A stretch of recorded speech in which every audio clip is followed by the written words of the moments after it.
Well, the dog days of summer are quickly coming to an end, and it's almost time to go back to school. Joining me to help you prepare for the new school year is Steph Anderson from the Woodbury County Extension. She's a youth specialist, and thanks for being with us today, Steph. Thanks for having me. I'm excited. Okay, so with the new school year coming, what is something that you would like to tell the audience about what they should prepare for this new school season, like what quality of products they should buy? Sure.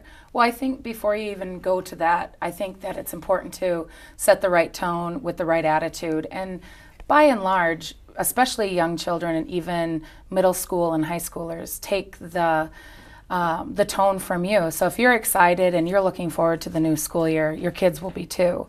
And I think it's a great idea that if you have an opportunity to have a great kickoff to the school year and celebrating the summer, maybe do a family outing, something to really celebrate the summer's pass and getting them ready and excited for school. And that benchmark helps them to prepare that it's now time, the long leisurely days are done, and we have to start focusing on our education. So doing something like that is always a great idea. And then as well as if you start establishing a new routine with your kids, the school routine, rather than the stay up until 10, 11, midnight every night and get up whenever they feel like getting up, that's going to be really difficult if you end that one day and start the next day with school. So by preparing your kids a couple of weeks in advance, you're going to have an easier time of establishing that structure and that routine. And you want to do that gradually, and I would suggest maybe 2 weeks before school starts, start backing up the bedtimes, setting some realistic expectations about maybe they need a little time to either read or have some quiet time before they go to bed, and then going to bed 5 minutes early, and go 5 minutes early every night until they're up to the time that they would be going to sleep during the school week. And then the same thing in the morning, start getting up 5 minutes earlier so it's not such a culture shock from waking up at 11:30 in the morning to all of a sudden having to wake up at 6 or 6:30 in the morning. It's a good idea to do that and start establishing the routine. Okay, so when people get back to earlier bedtimes and wake up times, it's a challenge for most of us. And what do you suggest to make it easier? I think starting early, making it a gradual progression rather than big chunks of time. They're going to bed earlier or waking up sooner. Talking about the expectations and why it's important to start retraining your body to go to bed earlier and get up sooner. Kids' natural tendency is to go to bed late and get up late, and school just doesn't mesh with that. So it's important to do it gradually so it's not such a shock. I think too, with getting kids ready and teaching them structure and routine, start talking about school expectations, about getting ready for school in the morning.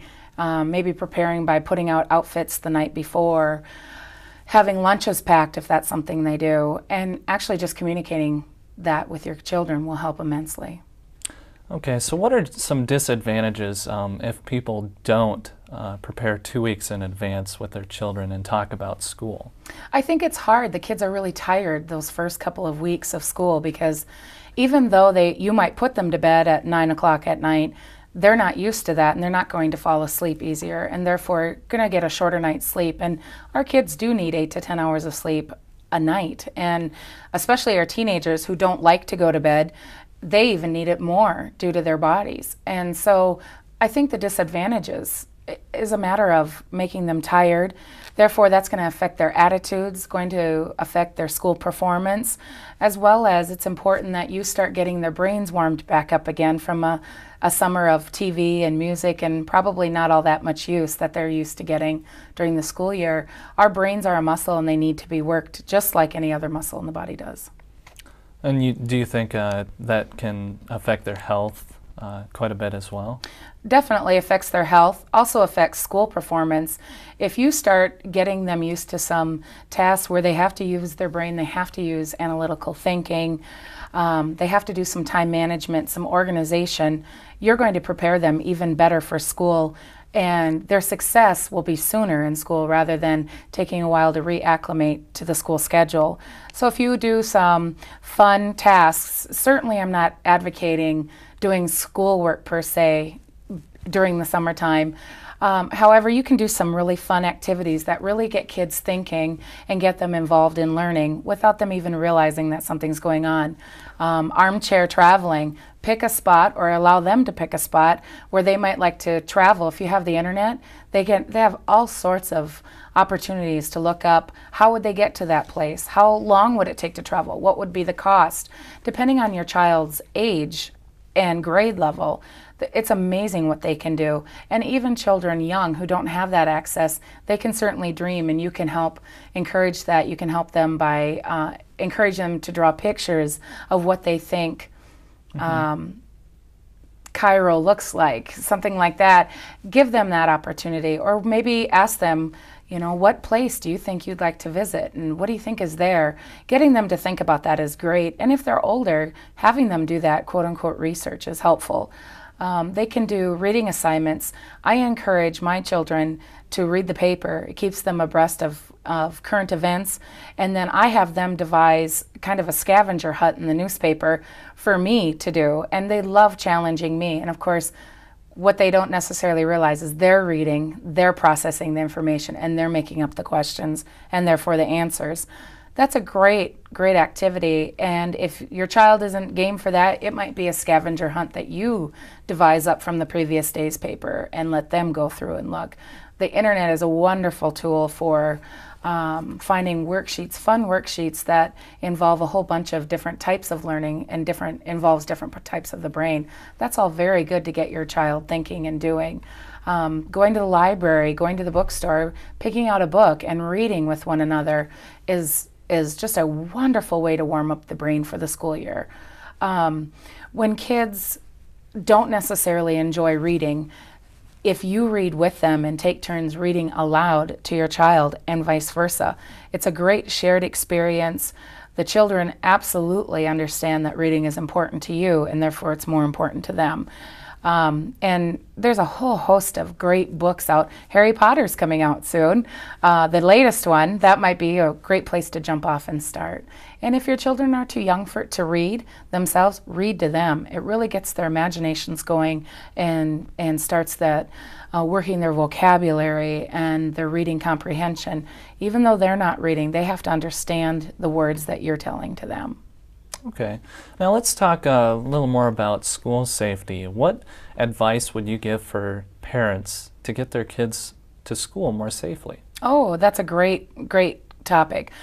First of all, to review with your children their routes to school and really encourage them to take the same route, because if there's something that goes wrong, you're looking for them, the weather is inclement, it's important that you know the route they're going to take. If for some reason something happens and your child isn't home on time, you know exactly where to go looking. So make sure to make them understand the importance of taking the same familiar route. Talk about safety on the route to school. Tell them why you don't want them going a certain area. Perhaps there's not enough traffic, which it's important that they're safe around cars, but traffic also protects your kids, that they're not taken by a stranger, or something might not happen with other kids in like a bullying situation. Make sure that their route to school is safe, it's populated, it's busy, and that will help their safety in that regard. And then of course talk about traffic safety, how to be safe around cars, cross the streets only at crosswalks, that type of thing. Go through that, let the child give input to how they want to get to school. If you have another child in the neighborhood, ask them to walk together or maybe carpool together. That's a great safety in numbers type thing, and keeps them company, maybe generates a little excitement, and they get to school safely. The other thing that you want to plan for is out of school days, where if the weather is bad or something happens in the school, like the heating breaks down or the air conditioning breaks down and they release school early, you're going to want to make sure that your child has a plan. Do they call you at work? Do they call your cell phone? Do they walk straight home? What happens if it's blizzarding? Have all of that in place before it happens, and you'll alleviate a lot of trouble during the school year. The more prepared you can make your child for the just-in cases, the easier they're going to have a time if it comes up. And the other thing I really encourage is if your child rides the bus, that you have an adult that goes with the child back and forth, and you can take turns in your neighborhood. If your child is old enough to ride the bus by themselves, making sure they have money in their backpack or a bus token in their backpack and an extra one is always important, because our kids are not always the best about planning ahead and all of a sudden are out of money or out of tokens and they didn't realize it. And finally, I think putting some emergency money in a backpack in a safe spot, hopefully a spot that they forget about it until they actually need it, is important, because if they need some money to call home or they need some extra lunch money, that money is there and they can just use it rather than having to call you at work and you having to take the time to get money to school. Now, is there any bus safety that you would recommend parents to speak with their children about? Well, it's the usual stranger danger type thing where they are not convinced to get off the bus sooner than their intended destination. So if they're going to school, they don't get off early and walk the rest of the way, or vice versa if they're on their way home, that if indeed a child wants to go with another child, that's fine, but make sure they go home first, get permission from parents, and then they decide to make those arrangements. It's just not safe for your kids to ever think that they should get off the bus without you knowing at a different stop. It's not a good habit to get into, and it makes for having to find your child in times where you shouldn't have to worry about where they are.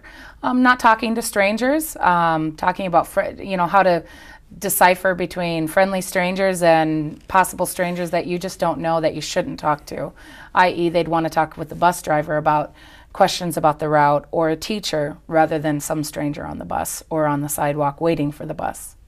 Very true.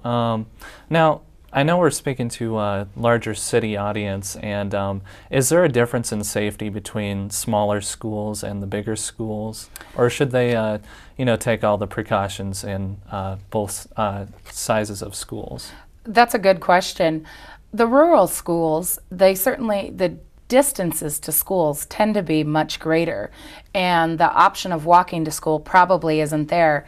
I think for the rural schools, it's even more important that they understand what to do in an early out situation or an inclement weather situation, because their ability to get home is greatly different than a Sioux City school or a South Sioux City, Sergeant Bluff schools is.